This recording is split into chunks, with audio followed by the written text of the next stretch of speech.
So, after doing countless hours of research on the European Union, I've become ill. I'm sick. The sheer amount of facts on Wikipedia alone was enough to send me into a spiral of ickiness. So today, I'm in my big boy bed, with my big boy shirt, shooting everything wrong with the European Union, Sick Boy Edition.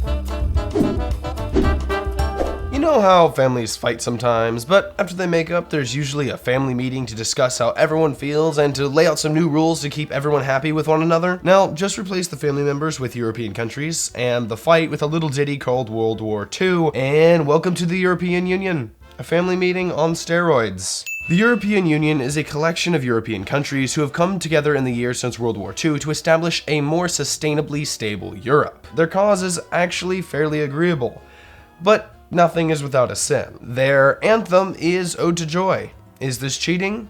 Yes it is. Why? Well, because every little kid learns Ode to Joy on the piano or the recorder, and they don't even know they're signing away their allegiance to the European Union. Of all the area the EU covers, over 3% is water, which I don't think is very fair because most of those fish don't get representation.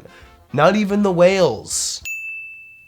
It's such a dumb joke and I really like it. In 1965, creativity seemed to be lacking in Europe when the agreement to create the European communities was dubbed the Merger Treaty. Wow. Mind blown. They don't specifically say it, but I feel like this decision was made by a guy named Reginald, or Louis, who pronounces his name Louis. The currency that the EU introduced legit looks like Monopoly money. Kids must get so confused trying to buy ice cream with their profits from Boardwalk. This currency is called the euro, which is kind of like if the US called the dollar the North A. Yeah, actually, it's exactly like that. Also, Greece joined the EU in 1981, and they have these things called euros, which are pronounced exactly like euro. So, how many euros does it cost to buy a euro? Even though 19 countries use the euro, it's still not traded as much as the American dollar. America? Fuck yeah! There's a new way of doing that. While I was doing research for this episode, I came across the most inefficient and unappealing chart to ever be used in an official capacity ever. And I kind of feel like a sin has to go to the EU for being the reason it exists. What the actual fuck is this? What the fuck? The European Union includes the Benelux Union, which is a political economic union of Belgium, the Netherlands, and Luxembourg. There's nothing inherently wrong with this until you realize the name was probably created by a 5-year-old. Benelux. It turns out that the EU functions a bit like a college frat when it comes to membership. You have to fit certain criteria, and you're publicly named on either an applicants list or a potential applicants list. What do they do for hazing? A 24-hour currency overhaul? At least no one would probably die in that kind of hazing, because that guy died recently from a hazing thing, so you can tie it in. Right here. I don't feel good. So, you know, the US has 3 government branches, the executive, legislative, and judicial branches. Well, guess how many the EU has?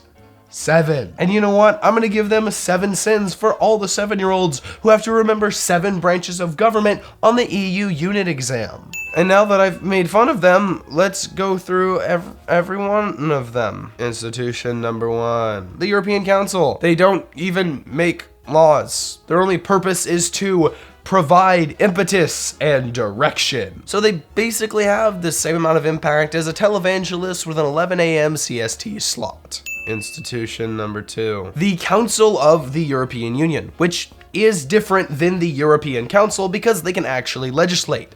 But they're based in Brussels, so they lose all credibility. Institution number 3. The European Parliament. They either base their logo on the architecture of their headquarters or vice versa.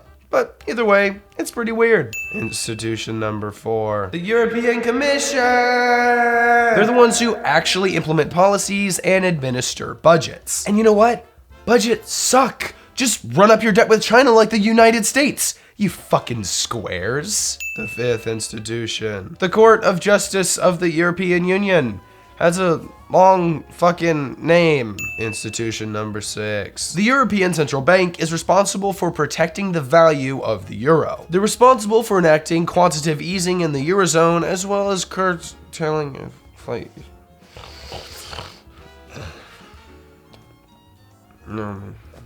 And lastly, the 7th institution is the European Court of Auditors. We make recommendations about how the systems can be improved. I'm gonna give them a sin because I just don't give a fuck anymore. You did it, EU. You wore me down. We'll never know what you do in the shadows. Now that we have a basic understanding of the EU's general structure, on to policies. The firm stance of the European Union against the death penalty makes it a lovely place to commit a double homicide. Now, if someone tries to kill you while you are visiting a fellow member state and fails, don't you worry. You'll have your free European health insurance card, which allows you to get help outside of your home country. This is actually an amazing thing they do. So I'm gonna give a sin to the EU for making us look bad. Fuck off, EU. We don't want your good example. Now, where does the money for this whole healthcare scheme come from, you ask? Well, every citizen of the EU pays taxes, and some of those taxes end up supporting other member states. Kinda like how your dad let your Uncle Joey sleep on the couch when he got kicked out.